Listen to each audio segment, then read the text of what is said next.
मैं हूं तन्मय बेस्ट और आप देख रहे हैं तन्मय क्रिएशन।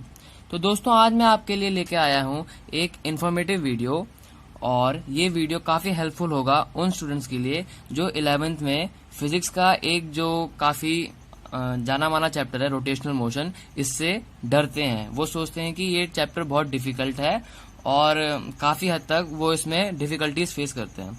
तो आज मैं उन्हीं स्टूडेंट्स के लिए लेकर आया हूं ये वीडियो, जिसमें हम नट शेल में इस पूरे चैप्टर को एक बार रिवाइज कर लेंगे और आने वाले वीडियोस में हम इसके कुछ न्यूमेरिकल प्रॉब्लम्स भी सॉल्व करेंगे।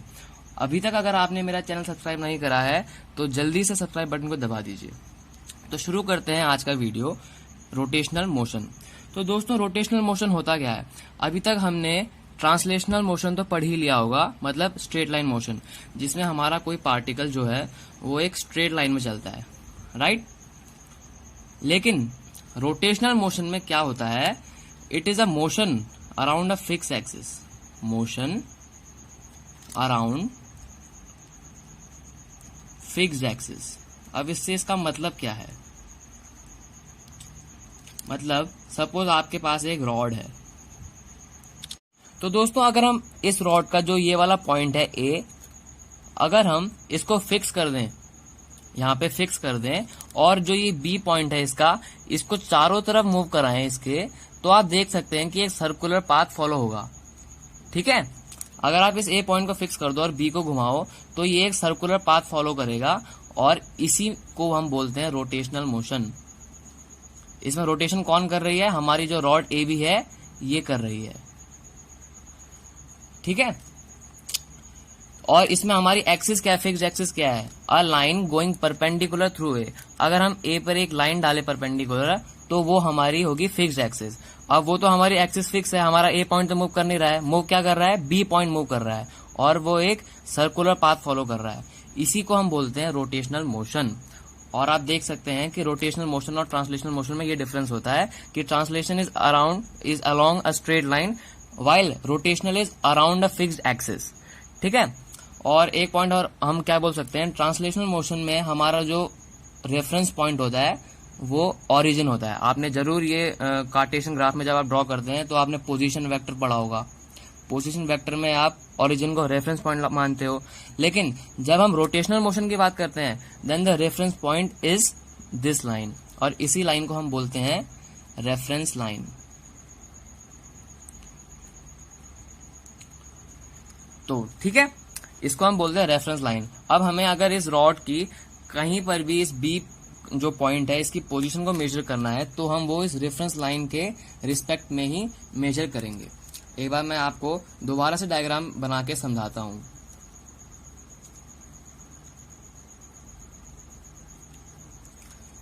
ठीक है, ये हमारा फिक्स पॉइंट है, सपोज हम इसे ओ बोलते हैं, और ये हमारा मूविंग पॉइंट है जिसको मैं ए बोलता हूं। ठीक है, आप इसमें देख सकते हैं कि जो हमारी फिक्स लाइन है वो है ये ओ ए।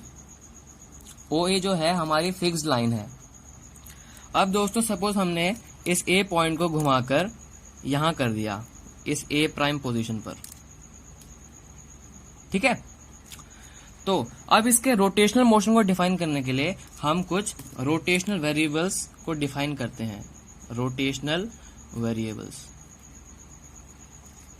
अब मैं आपको याद दिलवाना चाहता हूं कि आपने ट्रांसलेशन मोशन में पढ़े होंगे, जैसे स्पीड पढ़ा होगा आपने, पोजीशन पढ़ा होगा आपने, ऐसी डिस्प्लेसमेंट, एक्सेलरेशन, ये सब पढ़े होंगे।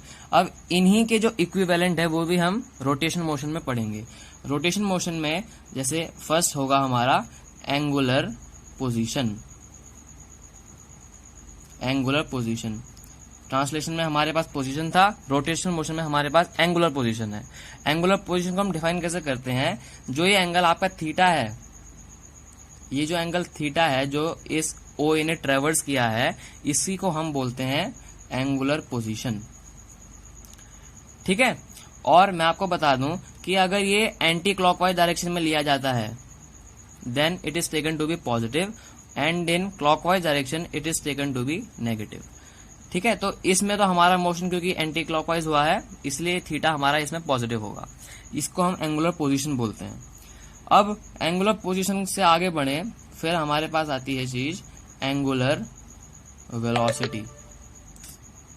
एंगुलर वेलोसिटी, जैसे हमारे पास ट्रांसलेशन मोशन में वेलोसिटी थी, हम वेलोसिटी को डिफाइन करते थे, वैसे रोटेशन मोशन में हम एंगुलर वेलोसिटी को डिफाइन करते हैं और उसको हम डिनोट करते हैं ओमेगा से। This is your omega. ठीक है, ओमेगा को हम डिफाइन कैसे करते हैं? Rate of change of theta with respect to time, D theta by D T is called omega. ठीक है, वेलोसिटी को हमने डिफाइन करा था D X by D T से स्ट्रेट लाइन मोशन में। रोटेशन मोशन में हम ओमेगा को लिखते हैं D theta by D T. जिस रेट से वो एंगुलर पोजीशन थीटा को कवर कर रहा है उसे एंगुलर वेलोसिटी बोलते हैं। और थर्ड वेरिएबल होता है हमारा एंगुलर एक्सेलरेशन। एंगुलर एक्सेलरेशन, जिस प्रकार हम स्ट्रेट लाइन मोशन में लीनियर एक्सेलरेशन को डिफाइन करते थे D V by D T से, हम लिखते थे acceleration is D V by D T, right. ऐसे ही इस केस में जो हमारा एंगुलर एक्सेलरेशन होता है इसको हम अल्फा से डिनोट करते हैं, अल्फा से।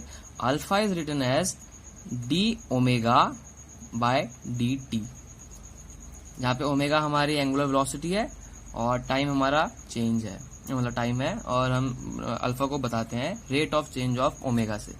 ठीक है, तो ये तीन थे हमारे रोटेशनल वेरिएबल। फर्स्ट था हमारा एंगुलर पोजीशन, सेकंड था हमारा एंगुलर वेलोसिटी एंड थर्ड था हमारा एंगुलर एक्सेलरेशन।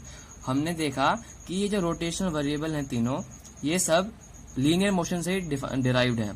एंगुलर पोजीशन हमारा पोजीशन से डिराइव्ड है, जिसको हम एक्स से डिनोट करते थे। एंगुलर वेलोसिटी हमारा वी से डिराइव्ड है, वेलोसिटी से, और एंगुलर एक्सेलरेशन हमारा ए से डिराइव्ड है। अब हम इन सब के बीच रिलेशन निकालते हैं। ठीक है, उसके लिए पहले हमें पता होना चाहिए एक मेन डेफिनेशन जो होती है एक रेडियन मेजर की। फर्स्ट जो हमारा रिलेशन होगा, सपोज कीजिए ये एक सर्कुलर पाथ है जहां पे एक पार्टिकल इस पोजीशन ए से इस पोजीशन बी तक गया। ठीक है, अगर ये एंगल थीटा है और इस सर्कल की रेडियस आर है और ये जो लेंथ है A B, arc length A B, इसको अगर मैं एल से डिनोट करूं तो हम जानते हैं कि L is equals to R theta. ठीक है, L is equal to R theta, जहां पे जो हमारा थीटा है, थीटा इज इन रेडियंस। ये हम जानते हैं क्योंकि यही रेडियन की डेफिनेशन होती है, ये हमने मैथमेटिक्स में भी पढ़ा है और फिजिक्स में भी पढ़ा होगा। ठीक है, तो यहाँ पे हम देख सकते हैं कि हमारे पास रिलेशन आ गया। एल जो था ये है हमारा लीनियर वेरिएबल, क्योंकि ये लीनियर मोशन में डिफाइंड होता है, और जो हमारा थीटा है ये है हमारा एंगुलर वेरिएबल जो हमारा रोटेशनल मोशन में डिफाइंड होता है। तो हमारे पास रिलेशन आ गया L is equals to R theta, और ये है हमारा पहला फॉर्मूला। आपको ये फॉर्मूले जरूर याद रखने हैं। ठीक है, अब इसी प्रकार से हम दूसरा रिलेशन भी डिफाइन करते हैं। पहला तो हमने पोजीशन के बीच में कर लिया, अब अगला करेंगे हम वेलोसिटी के टर्म्स में। हम लिख सकते हैं L is equal to R theta. ठीक है, अगर हम इन दोनों को टाइम के रिस्पेक्ट में डिफ्रेंशिएट कर रहे हैं तो हमें मिलेगा D by D T of L is equal to D by D T of R theta. ठीक है, अब इसमें हमारा आर तो कांस्टेंट है, जो सर्कल की रेडियस है it's not changing at all, तो it can be taken out and that gives us R D by D T of theta. अब हमने थोड़ी देर पहले ही पढ़ा था कि जो ये D theta by D T वाला टर्म है इसी को हम क्या बोलते हैं, एंगुलर वेलोसिटी ओमेगा। तो हम लिख सकते हैं इस टर्म को आर तो पहले से था, multiplied by omega which is our angular velocity. और जो D L by D T है, D L by D T तो होती है हमारी वेलोसिटी है, लीनियर वेलोसिटी। तो हमारे पास रिलेशन आ गया v is equal to R omega, जहां पे अब हम फिर से देख सकते हैं v एक लीनियर वेरिएबल है और ओमेगा जो है हमारा वो एंगुलर वेरिएबल है। ठीक है, तो हमने फिर से सेकंड रिलेशन भी डिफाइन कर लिया है और अब हम थर्ड रिलेशन डिफाइन करेंगे। अब हम थर्ड रिलेशन निकालेंगे एक्सेलरेशन के टर्म्स में। अभी हमने पोजीशन का निकाला, फिर वेलोसिटी का निकाला, अब हम निकालेंगे एक्सेलरेशन के टर्म्स में। उसके लिए हम इस सेकंड वाली इक्वेशन को डिफरेंशिएट कर देंगे टाइम के टर्म्स में। So we get D V by D T is equals to, again जब आप इस टर्म को डिफरेंशिएट करोगे तो आर फिर से बाहर आ जाएगा क्योंकि वो तो कांस्टेंट है. So R can be taken out and on the right hand side we get D by D T of omega. ठीक है. अब हमने जब थोड़ी देर पहले अभी रोटेशनल वेरिएबल्स डिफाइन करे थे उसमें हमने देखा था कि जो D omega by D T है, rate of change of angular velocity is nothing but your angular acceleration alpha. ठीक है. और D V by D T तो हम पहले से ही जानते हैं, स्ट्रेट लाइन मोशन में क्या होता है, ए होता है, लीनियर एक्सेलरेशन. तो हमारे पास आ गया थर्ड रिलेशन भी which is A is equals to R alpha. ठीक है. और आपको ये तीनों रिलेशन याद रखने हैं, ये हर जगह यूज होंगे.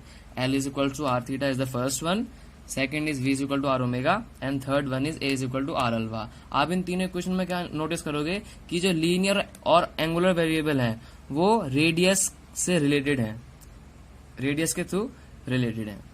ठीक है. अब दोस्तों हम बात करते हैं रोटेशनल काइनेटिक एनर्जी की. रोटेशनल काइनेटिक एनर्जी की, रोटेशनल के ई मैं इसको लिख लेता हूं. अब हमने स्ट्रेट लाइन मोशन में तो ये पढ़ा था कि हमारी काइनेटिक एनर्जी किसी ऑब्जेक्ट की क्या होती है, हाफ एम वी स्क्वायर होती है. K E is half M V square in case of linear motion. ठीक है. लेकिन जब हम रोटेशनल काइनेटिक एनर्जी को डिफाइन करते हैं तब हम उसमें हाफ एम वी स्क्वायर वाला रिलेशन यूज नहीं कर सकते हैं. क्यों नहीं कर सकते, अभी मैं आपको बताता हूं. सपोज आप एक रिजिड बॉडी कंसिडर करते हैं. अब मैं आपको बता दूं एक रिजिड बॉडी होती क्या है. रिजिड बॉडी एक ऐसी बॉडी होती है जिसका साइज और शेप चेंज नहीं होता है. आप ये भी बोल सकते हैं कि जो उसके एलिमेंट्स हैं उनका रिलेटिव डिस्प्लेसमेंट जीरो होता है, वो अपनी जगह से नहीं हिलते और ये बॉडी डिफॉर्म नहीं हो सकती, इसका साइज नहीं बदलता, ये हमेशा ऐसा ही रहेगा. अब हम कंसिडर करते हैं कि एक्सिस इसके परपेंडिकुलर और ये इसके चारों ओर रोटेट हो रही है. ठीक है. ये हमने आर्बिट्ररीली एक कोई सी भी बॉडी ले ली है और हम इसको एनालाइज करेंगे. अब जो ये हमारी एक्सिस है, यहाँ पे मैं इसको ओ पॉइंट दे रहा हूं. ठीक है. अब आप देखोगे कि अगर आप इस पॉइंट को कंसिडर करते हो, एक यहाँ जो पॉइंट है ए और एक यहाँ जो पॉइंट है बी, तो आप देखोगे ये ए और बी की जो वेलोसिटीज होंगी वी एंड वी वी, ये दोनों डिफरेंट होंगी. क्यों डिफरेंट होंगी, क्योंकि जो ए पॉइंट है ये ओ के बहुत पास है और बी जो है वो बी के ओ के बहुत दूर है. क्योंकि इन दोनों को सेम टाइम में सेम एंगल कवर करना है, उनको जो थीटा का एंगल है वो सेम टाइम में कवर करना है, इसलिए ए थोड़ा धीरे चलेगा और बी तेज चलेगा क्योंकि बी को ज्यादा डिस्टेंस कवर करनी है. इसीलिए हम लिख सकते हैं that V V is greater than V A. अब ऐसे तो इस बॉडी में हजारों करोड़ों एलिमेंट्स होंगे तो हम उसमें हाफ एम वी स्क्वायर का रिलेशन नहीं यूज कर सकते क्योंकि जो ये v है ये सबके लिए कांस्टेंट नहीं है. लेकिन कांस्टेंट सबके लिए क्या है, कांस्टेंट सबके लिए है एंगुलर वेलोसिटी ओमेगा, क्योंकि सभी को सेम टाइम में सेम एंगल थीटा कवर करना है. अगर ऐसा नहीं होता है तो वो बॉडी रिजिड नहीं कहलाएगी. अगर रिजिड नहीं कहलाएगी तो हम उसमें रोटेशनल के ई नहीं निकाल सकते. ठीक है. लेकिन इस केस में हमारे पास रिजिड बॉडी है तो उसके लिए हम निकाल सकते हैं रोटेशनल के ई. हम उसे लिखते हैं rotational K E can be written as half M V square I. चलिए मैं इसको डिनोट कर रहा हूं क्योंकि हम किसी एक पार्टिकल की बात कर रहे हैं अभी. लेकिन जब इसमें हम बहुत सारे पार्टिकल्स को कंसिडर करेंगे तब हमें यहाँ पे इनका समेशन करना पड़ेगा और उसके लिए मैं इसमें एक सिग्मा का साइन लगा दे रहा हूँ क्योंकि एक पार्टिकल की half M V I square है, फिर अगले की half M V two square होगी, half M V three square होगी, तो हमें सबको प्लस करना पड़ेगा. ठीक है. अब यहाँ पे हमें ट्रिक क्या लगानी है कि जो ये हाफ एम वी स्क्वायर है हमारा, इस वी स्क्वायर की जगह हम यूज कर सकते हैं v is equal to R omega, जो हमने जस्ट अभी कुछ देर पहले ही डिराइव करा है. ठीक है. तो जब हम v is equal to R omega इसमें पुट कर देंगे तो हमें मिलेगा sigma half M R omega square. ठीक है. अब इसमें जो ओमेगा है ये तो हमारा कांस्टेंट है, जो हमारा ओमेगा है ये हमारा कांस्टेंट है, इसीलिए हम इसको बाहर ले सकते हैं.